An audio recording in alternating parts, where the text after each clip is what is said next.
Hare Krishna friends, Shri Radhe Radhe. Welcome back to my channel. I hope आप सब खुश होंगे, स्वस्थ होंगे। आज मैं आप सभी के लिए लेकर आई हूँ भक्तमाल से धना सेठ जी की कथा। फ्रेंड्स, भक्तमाल में उन सभी संतों और भक्तों की कथाएं हैं जो साधारण होकर भी साधारण नहीं थे। उनका जीवन साधारण नहीं था। उन्होंने अनेकों कठिनाइयों के बाद भी भक्ति नहीं छोड़ी और इसी जीवन में भगवान प्राप्ति भी की। बिना भक्तों के संग और बिना संतों की कृपा के भक्ति प्राप्त नहीं होती। भक्तमाल गाथा में अनेकों संतों की जीवनी है जिससे हमें प्रेरणा मिलती है और संतों की कृपा दोनों प्राप्त होती हैं। तो चलिए शुरू करते हैं धना जाट की धना सेठ बनने की कथा। इस दुनिया में भगवान के ऐसे ऐसे भक्त हुए हैं जिन्होंने श्री भगवान को प्रेम पूर्वक धरती पर आवाहन किया है, जिसमें से एक धन्ना भक्त हुए जिनके प्रेम के आगे भगवान को झुकना पड़ा और धन्ना के हाथ से रोटी खानी पड़ी थी। धना जाट का जन्म 20 अप्रैल 1415 ईस्वी को राजस्थान में टाक जिले में दुआकला नाम के गांव में एक सामान्य जाट परिवार में हुआ था। इनके पिता गांव के किसान थे जिनका नाम रामेश्वर जाट था तथा इनकी माता का नाम गंगाबाई गढ़वाल था। धन्ना जाट एक उच्च कोटि के कृष्ण भक्त और कवि हुए। इन्हें धन्ना भगत और धन्ना सेठ के नाम से भी जाना जाता है।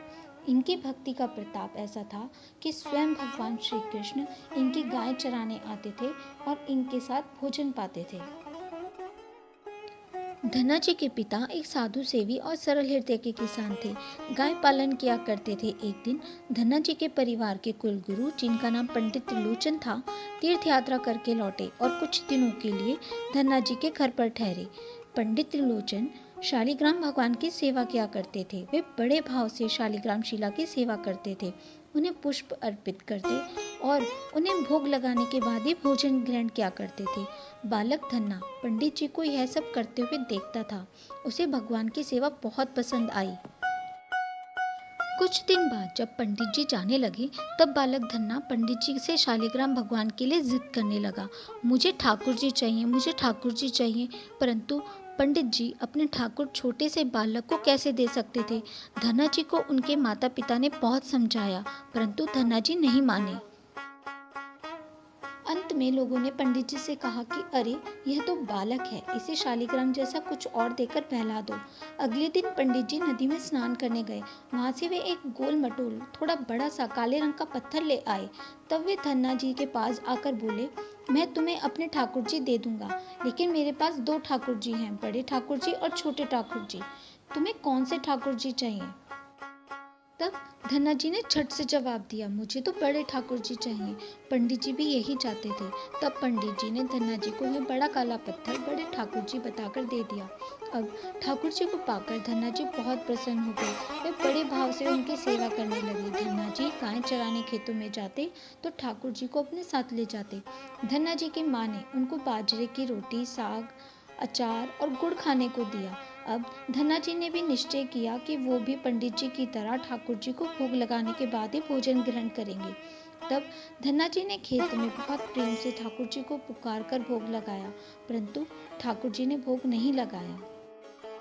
तब धन्ना जी ने निश्चय किया कि जब तक ठाकुर जी प्रकट होकर भोग नहीं लगाते वो भी भोजन ग्रहण नहीं करेंगे। जब ठाकुर जी ने भोग नहीं लगाया तो धन्ना जी ने शाम को वह रोटी गाय को खिला दी। 3 दिन तक ऐसा ही चलता रहा। न ठाकुर जी भोग लगाते और न धन्ना जी भोजन ग्रहण करते। चौथे दिन धन्ना जी की माता जी फिर से रोटी लेकर आई। अब धन्ना जी खेत में जोर जोर से रोने लगे और ठाकुर जी से गुहार लगाने लगे। वे बोले, आप तो बड़े ठाकुर जी हैं, आपको तो लोग रोज ही 56 भोग जिमाते होंगे, परंतु मैं बालक 3 दिन से भूखा और परेशान हूँ। आपको मुझ पर दया नहीं आती क्या? मुझ पर दया करके ही थोड़ा भोग लगा लो जिससे मैं भी कुछ खा सकूं, क्योंकि पंडित जी ने कहा है कि आपको खिलाए बिना कुछ नहीं खाना, इसलिए पहले आप खा लो, उसके बाद ही मैं खा सकूंगा। धन्ना जी की भोलेपन से की गई प्रार्थना को सुनकर भगवान श्री कृष्ण साक्षात प्रकट हो गए। अपने ठाकुर जी को देखकर धन्ना जी बहुत प्रसन्न हो गए। उन्होंने ठाकुर जी को माँ की दी हुई बाजरे की रोटी, साग और गुड़ खाने को दिया। ठाकुर जी बड़े चाव से रोटी खाने लगे। 4 रोटियों में से 2 रोटी ठाकुर जी ने खा ली। जब ठाकुर जी तीसरी रोटी को खाने लगे तब धन्ना जी ने उनका हाथ पकड़ लिया और कहा, सारी रोटियां आप ही खा जाएंगे क्या? मुझे भी तो भूख लगी है, मैंने तो 4 दिन से कुछ भी नहीं खाया। 2 रोटी आपने खा ली, अब 2 रोटी मेरे लिए छोड़ दो। इसके बाद ठाकुर जी मुस्कुराने लगे और बची हुई 2 रोटियां धन्ना जी ने खाई। अब तो यह उनका रोज का नियम हो गया। धन्ना जी जब गाय चराने जाते तो भोजन खेतों में जाकर ठाकुर जी के साथ ही करते। एक दिन ठाकुर जी ने धन्ना जी से कहा, तुम रोज मुझे रोटी खिलाते हो, मैं मुफ्त में रोटी नहीं खाना चाहता, इसलिए मैं तुम्हारा कोई काम कर दिया करूंगा। धन्ना जी ने कहा, मैं तो बालक हूँ, केवल गायें ही चराता हूँ, मैं आपको क्या काम बता सकता हूँ। तब ठाकुर जी ने कहा, मैं तुम्हारी गायें ही चरा दिया करूंगा। उस दिन के बाद से ठाकुर जी धन्ना जी की गायें चराने लगे। एक दिन धन्ना जी ने ठाकुर जी से पूछा, आप मुझे अपने हृदय से क्यों नहीं लगाते हैं? तब ठाकुर जी ने कहा, मैं तुम्हें प्रत्यक्ष हो गया हूँ, लेकिन पूरी तरह से मैं तब मिलता हूँ जब कोई सद्गुरु जीव को अपना लेते हैं। अभी तक तुमने किसी गुरु की शरणागति ग्रहण नहीं की है, इसलिए मैं तुम्हें अपने हृदय से नहीं लगा सकता। तब धन्ना जी बोले, मैं तो जानता नहीं कि गुरु किसे कहते हैं, फिर मैं किसे अपना गुरु बनाऊं? तब ठाकुर जी बोले, काशी में जगत गुरु श्री रामानंदाचार्य जी हैं, तुम जाकर उनकी शरण ग्रहण करो। ठाकुर जी के कहे अनुसार धन्ना जी ने काशी में जाकर श्री रामानंदाचार्य जी की शरणागति ग्रहण कर ली। उस समय धन्ना जी की आयु 15-16 वर्ष के आसपास थी। श्री रामानंदाचार्य जी ने धन्ना जी को अपने शिष्य के रूप में स्वीकार कर लिया और उन्हें आदेश दिया कि अब तुम अपने घर चले जाओ। धन्ना जी बोले, गुरुजी, अब मैं घर नहीं जाना चाहता, तो आप मुझे घर जाने का आदेश क्यों दे रहे हैं? तब ठाकुर जी बोले, काशी में जगत गुरु श्री रामानंदाचार्य जी हैं, तुम जाकर उनकी शरण ग्रहण करो। ठाकुर जी के कहे अनुसार धन्ना जी ने काशी में जाकर श्री रामानंदाचार्य जी की शरणागति ग्रहण कर ली। उस समय धन्ना जी की आयु 15-16 वर्ष के आसपास थी। श्री रामानंदाचार्य जी ने धन्ना जी को अपने शिष्य के रूप में स्वीकार कर लिया और उन्हें आदेश दिया कि अब तुम अपने घर चले जाओ। धन्ना जी बोले, गुरुजी, अब मैं घर नहीं जाना चाहता, तो आप मुझे घर जाने का आदेश क्यों दे रहे हैं? तब गुरुजी बोले, अगर तुम यहाँ रहकर भजन करोगे तो केवल तुम्हारा ही कल्याण होगा, लेकिन अगर तुम अपने घर जाकर खेती किसानी करते हुए, अपने माता पिता की सेवा करते हुए भजन करोगे तो तुम्हारे साथ कई जीवों का उद्धार हो जाएगा। गुरुजी के आदेश पर धन्ना जी घर लौट आए। इसके बाद जैसे ही धन्ना जी घर पहुंचे, ठाकुर जी ने उन्हें अपने हृदय से लगा लिया। इसके बाद धन्ना जी खूब संत सेवा करने लगे। जब भी उनके गांव में कोई साधु संत आते, धन्ना जी उन्हें अपने घर ले आते और बड़े प्रेम से उनकी सेवा करते, उन्हें भोजन खिलाते। संतों की सेवा करने के कारण अब उनके घर दूर दूर से साधु संत पधारने लगे। धन्ना जी उन सभी का बड़े प्रेम से सत्कार करते और उन सभी को भोजन खिलाते। एक दिन उनके पिता ने धन्ना जी से कहा, देखो भाई, हम लोग गृहस्थ लोग हैं, यदि महीने में एक आध बार कोई साधु आ जाए तो हम उनकी सेवा भी कर दें और उन्हें भोजन भी करा दें, लेकिन तुम्हारी इन साधुओं से ऐसी दोस्ती हो गई है कि हर दूसरे दिन कोई ना कोई साधु चला आता है और फिर अपने साथ एक दो और को ले आता है। ये ठीक नहीं है। तुम तो अभी बालक हो, कुछ कमाते हो नहीं, तुम्हारा पालन पोषण भी हम ही करते हैं और ऊपर से तुम साधुओं को बुला लाते हो। इस प्रकार इन निठल्ले साधुओं की सेवा करना ठीक नहीं है। इसलिए एक बात कान खोल कर सुन लो, आज के बाद यदि तुम किसी साधु को घर लेकर आए तो मैं उन्हें घर में नहीं घुसने दूंगा। तुम्हें यदि साधु सेवा करनी है तो पहले कुछ कमाई करो और फिर अपनी कमाई से साधु सेवा करना। पिताजी की बात सुनकर धन्ना जी उदास हो गए और चुपचाप खड़े हो गए। तब पिताजी ने धन्ना जी को डांटते हुए कहा, आज के बाद किसी साधु को घर में लेकर मत आना और जाओ खेतों में गेहूं बोकर आओ। खेत तैयार है, बोरी में बीज का गेहूं रखा है, इसे बैलगाड़ी में ले जाओ और खेत में बो दो। धन्ना जी ने बैलगाड़ी में गेहूं रख लिया और खेत में बोने चल दी। धन्ना जी थोड़ी दूर ही चले थे, उन्हें मार्ग में 5-6 साधु संतों की टोली आती दिखाई दी। धन्ना जी ने बैलगाड़ी से उतरकर उन्हें साष्टांग प्रणाम किया। संतों ने धन्ना जी को आशीर्वाद दिया और पूछा, बेटा, इस गांव में धन्ना जी का घर कौन सा है? सुना है वे जगत गुरु श्री रामानंदाचार्य जी के शिष्य हैं और बहुत छोटी ही उम्र में उन्होंने भगवान का दर्शन भी प्राप्त कर लिया है। हम भी उनका दर्शन करना चाहते हैं। धन्ना जी ने बैलगाड़ी में गेहूं रख लिया और खेत में बोने चल दिए। धन्ना जी थोड़ी दूर ही चले थे, उन्हें मार्ग में 5-6 साधु संतों की टोली आती दिखाई दी। धन्ना जी ने बैलगाड़ी से उतरकर उन्हें साष्टांग प्रणाम किया। संतों ने धन्ना जी को आशीर्वाद दिया और पूछा, बेटा, इस गांव में धन्ना जी का घर कौन सा है? सुना है वे जगत गुरु श्री रामानंदाचार्य जी के शिष्य हैं और बहुत छोटी ही उम्र में उन्होंने भगवान का दर्शन भी प्राप्त कर लिया है। हम भी उनका दर्शन करना चाहते हैं। यह सुनकर धन्नाजी संकोच में पड़ गए और वे हाथ जोड़कर बड़ी विनम्रता से बोले, महाराज, मुझे ये लोग धन्ना भगत कहते हैं। संत बोले, भगवान ने बड़ी कृपा की, हम जिनसे मिलने आए थे वे हमें यही मिल गए। निश्चित ही आप ऐसे भक्त हैं जैसा आपके विषय में सुना था। कितनी विनम्रता है आप में। चलिए आपके घर चलते हैं, वहीं बैठकर आपसे चर्चा करेंगे। धन्ना जी ने सोचा, अभी पिताजी ने साधुओं को घर लाने के लिए मना किया है। यदि मैं खेतों के बीज बोने के बजाय इन साधु संतों को घर में ले गया तो पिताजी आसमान सिर पर उठा लेंगे और इन साधुओं को भी भगा देंगे। तब धन्ना जी कुछ विचार कर बोले, महाराज, अभी घर पर कोई नहीं है, मैं भी खेतों की तरफ जा रहा हूँ, आप भी मेरे साथ वहीं चलिए। संत बोले, ठीक है, हमें तो आपसे ही मिलना था, आप जहाँ ले चलेंगे हम वहीं चलेंगे।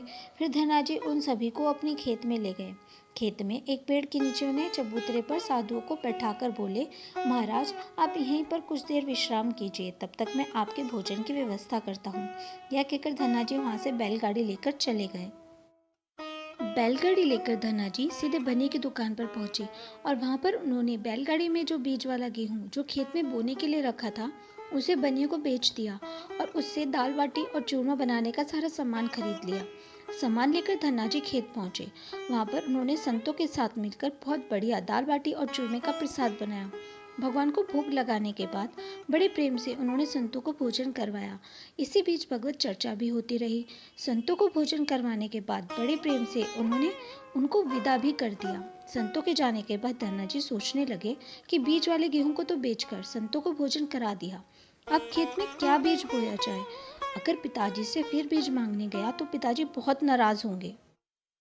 यह सोचकर धन्ना जी ने बोरियों में रेत भर ली और आसपास के लोगों को दिखाने के लिए उस रेत को ही खेतों में बोने लगे। धन्ना जी ने राम राम का नाम लेते हुए शाम तक बोरियों की सारी रेत खेत में छिड़क दी। आसपास के खेतों के किसान देख रहे थे कि धन्ना जी खेतों में गेहूं बो रहे हैं, परंतु वे तो खेतों में रेत बो रहे थे। खेत बोने के बाद धन्ना जी बड़े प्रसन्न मन से घर की ओर चल दिए। वे सोचने लगे, खेत में तो कुछ उगना नहीं है तो देखभाल भी नहीं करनी पड़ेगी। घर पर पिताजी ने पूछा, खेत बो आए? धन्ना जी बोले, जी पिताजी, बो आया। कुछ दिन बाद धन्ना जी के पिताजी और गांव के कुछ बूढ़े बड़े लोग धन्ना जी के पास आए और बोले कि तुमने कैसा खेत बोया है, ऐसी फसल तो हमने अपने जीवन में आज तक नहीं देखी। ऐसा लगता है जिसे गेहूं का एक एक दाना नाप नाप कर एक समान दूरी पर बोया गया है और सारे ही दाने उगाए हों। फसल को देखकर धन्ना जी को भगवान की कृपा का एहसास हुआ और उनकी आंखों से आंसू निकल आए। धन्ना जी जोर जोर से रोने लगे। तब धन्ना जी के पिताजी और अन्य गांव वालों ने रोने का कारण पूछा। तब धन्ना जी ने रोते हुए सारी घटना कह सुनाई। धन्ना जी बोले, पिताजी, जब आपने संतों को घर लाने के लिए मना किया था और खेत बोने के लिए गेहूं दिया था, उसी दिन मुझे मार्ग में कुछ संत मिल गए थे। मैंने उन संतों को अपने खेत पर ठहराया और बीज वाला गेहूं बनिया को बेचकर संतों को भोजन करवाया। इसके बाद मैंने खेतों में रेत बो दी। रेत बोने के बाद यह फसल कैसे उगाई मुझे नहीं मालूम। धन्ना जी की यह बात सुनकर उनके पिताजी के भी आंसू निकल आए। वे बोले, मेरा धन्य भाग जो मेरे घर में ऐसे पुत्र ने जन्म लिया। आज के बाद हम तुमको रोकेंगे नहीं। खूब साधु संतों को बुलाओ, उनकी खूब सेवा करो। हम तुम्हें अब कभी मना नहीं करेंगे। आज के बाद से मैं भी भगवान की भक्ति किया करूंगा और तुम्हारे साथ संतों की सेवा किया करूंगा। इसके बाद धन्ना जी और उनके परिवार वाले खूब संत सेवा करने लगे। कुछ समय बाद धन्ना जी की उगाई हुई फसल को काटने का समय आ गया। उस फसल से 50 गुना ज्यादा गेहूं निकला। यह गेहूं इतना ज्यादा था कि उसे रखने तक की जगह नहीं बची। गांव के सभी लोग धन्ना जी की फसल देखकर आश्चर्य करने लगे। अब धन्ना जी और उनका परिवार अपनी क्षमता के अनुसार खूब संत सेवा और भगवान की भक्ति करने लगे। उनके घर हमेशा साधु संतों का तांता लगा रहता। साधु संतों की बड़ी बड़ी मंडली आती। धन्ना जी बड़े प्रेम से उन सभी का सत्कार करते। अब धन्ना जी जब भी खेतों में फसल बोते, हर बार ऐसी ही फसल होने लगी। अब धन्ना जी अपने गांव के बड़े किसान बन गए। गांव के सभी लोग धन्ना जी को चमत्कारी संत मानने लगे और उनके खेतों की मिट्टी को भी चमत्कारी मानने लगे। अब जिन लोगों के खेतों में पर्याप्त फसल नहीं होती, वे लोग धन्ना जी के खेतों की मिट्टी ले जाकर अपने खेतों में छिड़क देते। तो जिससे उनकी फसल भी अच्छी होने लगी। चारों तरफ धन्ना जी की जय जयकार होने लगी। यह चमत्कार धन्ना जी की निस्वार्थ भक्ति, संतों की सेवा और प्रभु की कृपा का ही था। आई होप आज की यह वीडियो आपको पसंद आई होगी। अगर मेरी वीडियो आपको अच्छी लगी है तो प्लीज़ मेरी वीडियो को लाइक करें, शेयर करें। हरे कृष्णा, जय श्री राधे।